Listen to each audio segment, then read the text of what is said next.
আসসালামু আলাইকুম। কি অবস্থা সবাই? সবাই কেমন আছেন? সবাইকে ওয়েলকাম করছি আমার নতুন একটি ভিডিওতে। তো অনেকদিন পর আমি পাঙ্গাস মাছ রান্না করছি। এটা হচ্ছে গরিবের ইলিশ মাছ। আসলে অনেকে পছন্দ করে না এই মাছটাকে। আমি একটা সময় ছোটবেলায় অনেক খেতাম। আমার খুব পছন্দের একটা মাছ ছিল। বাট ইদানিং কেন জানি একদমই খেতে ইচ্ছা করে না। আসলে কেন ইচ্ছা করে না সেটা আমি জানি না। অনেকেই আবার এটাকে একদমই পছন্দ করে না। কারণ এটা নাকি একটা খেতে গেলে একটা ব্যাড স্মেল আসে। বাট সঠিক ওয়েতে যদি আপনারা রান্না করতে পারেন, সঠিক পদ্ধতি ইউজ করলে কোনো দিনই ব্যাড স্মেল আপনারা পাবেন না এটা খেতে গেলে। আমি সিউর। আচ্ছা, তো সেটা কি করতে হবে?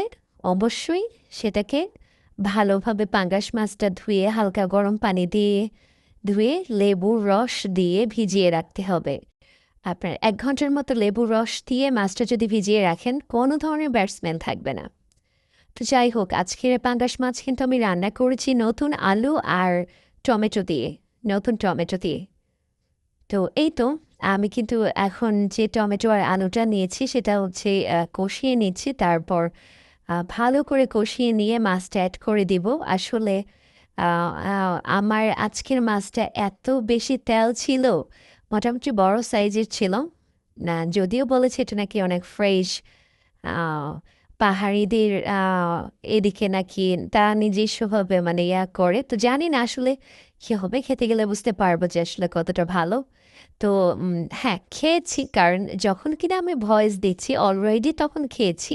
আলহামদুলিল্লাহ কোনো ধরনের ব্যাড স্মেল ছিল না। খেতে অনেক বেশি মজা ছিল, অনেক তেল ছিল। আর ওই যে লেবুর রস দিয়ে ভিজিয়ে রাখার কারণে কোনো ধরনের ব্যাড স্মেল থাকে না। এই তো দেখতেই পাচ্ছেন কতটা লোভনীয় লাগছে।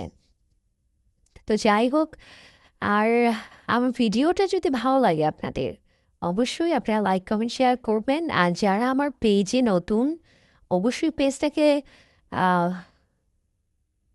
সাপোর্ট করবেন। যারা আসলে স্টার সেন্ডার আছে, তারপর হচ্ছে যারা কিনা শেয়ার করে। আছে এরকম অনেক আপু ভাইয়ারা আছে আমার, আমাকে স্টার গিফট করে। তারপর হচ্ছে অনেক আপুরা আছে সুন্দর, সুন্দর কমেন্টস করে। আমার অনেক ভাইয়ারা আছে অনেক সুন্দর, তারাও সুন্দর, সুন্দর কমেন্টস করে। তো তাদেরকে অনেক, অনেক ধন্যবাদ। আর আমার ইউটিউব চ্যানেল থেকে সাবস্ক্রাইব করবেন।